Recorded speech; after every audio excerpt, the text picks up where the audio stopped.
Okay, welcome back. The sensational story of Larry Sinclair and his allegations of having had gay sex with and been supplied with cocaine by Democratic presidential candidate Barack Obama in 1999 continues to rattle around the Internet, but so far has not cracked into the controlled, owned, and operated mainstream media, although it's getting closer.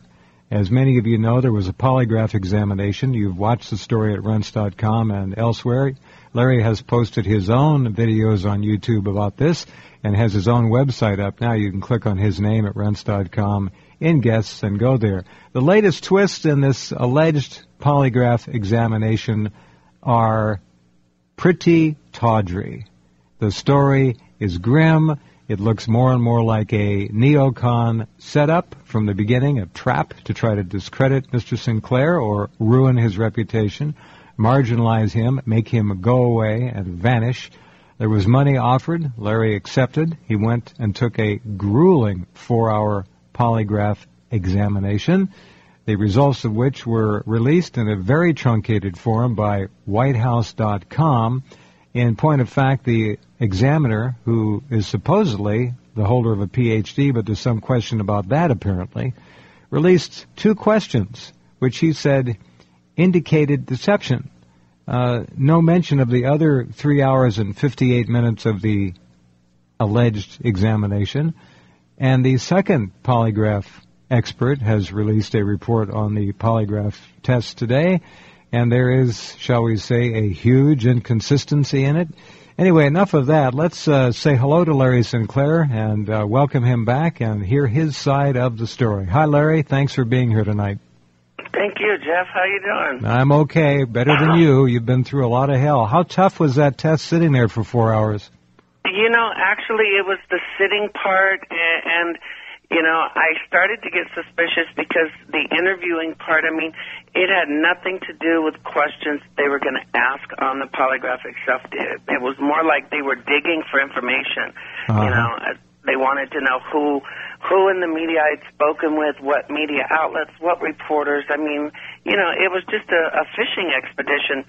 But before I forget, let me tell you something I just discovered about 20 minutes before I came on air with you. Okay.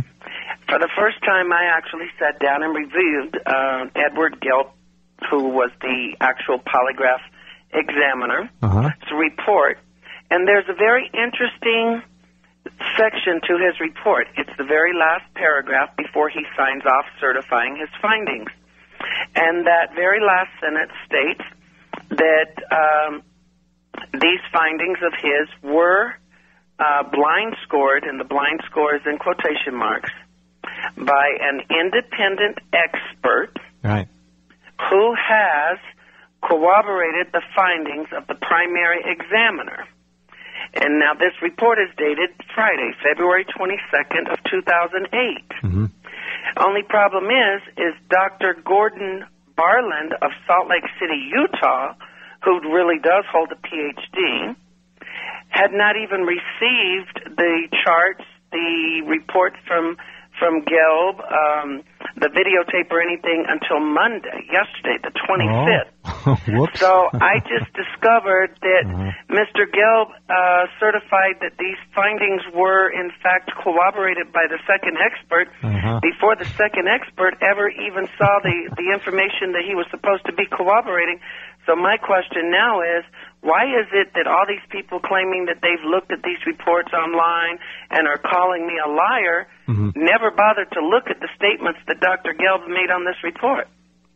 I remember reading his statement and that independent examiner. I did not know of the time frame. This is a major revelation and another indication that this is a fraud. This whole thing has been perpetrated, again, as a damage control effort. That's what it looks like. There's no doubt in my mind with what has happened with whitehouse.com. They have shut their website down. You cannot even log on to post comments. They are claiming that it's because of what has transpired since yesterday through today. They're claiming threats and hateful emails and mail, and that's not true. If anything, I'm the one that's been receiving the threats and the hateful emails and mail and harassing phone calls.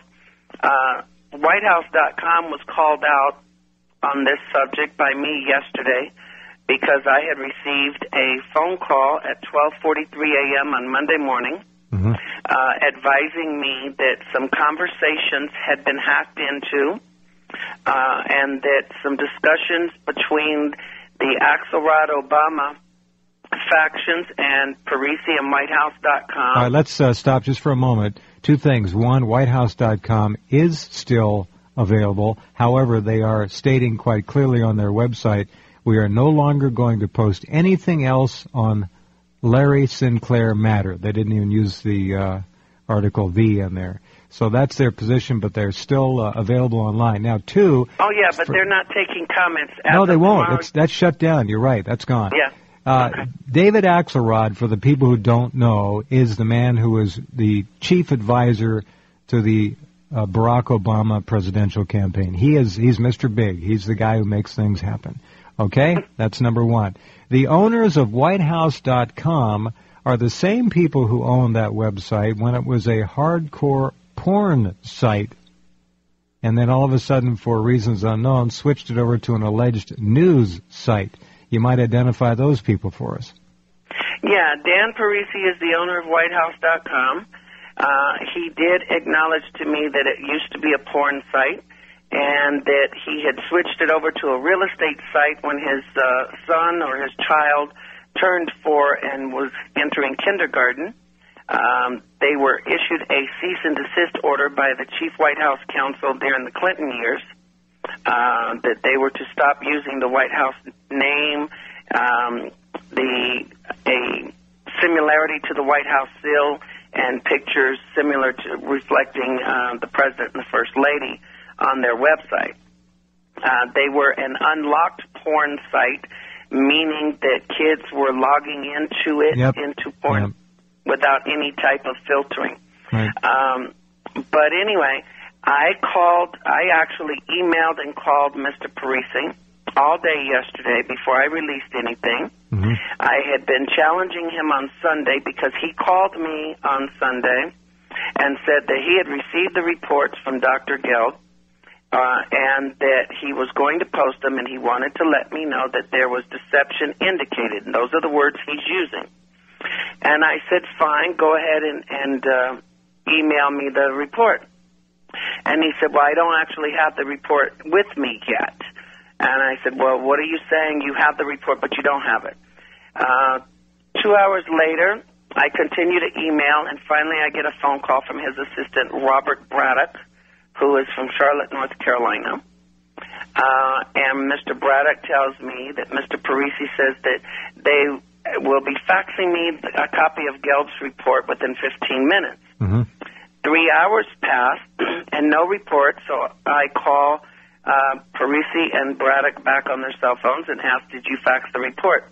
And that's when Parisi gets on the phone and tells me that they did not fax it, that they don't actually have the report, that they're waiting on a handwritten report from Geld to be faxed to them, and that they would fax it or scan it and email it to me when they received it, which, of course, they never did.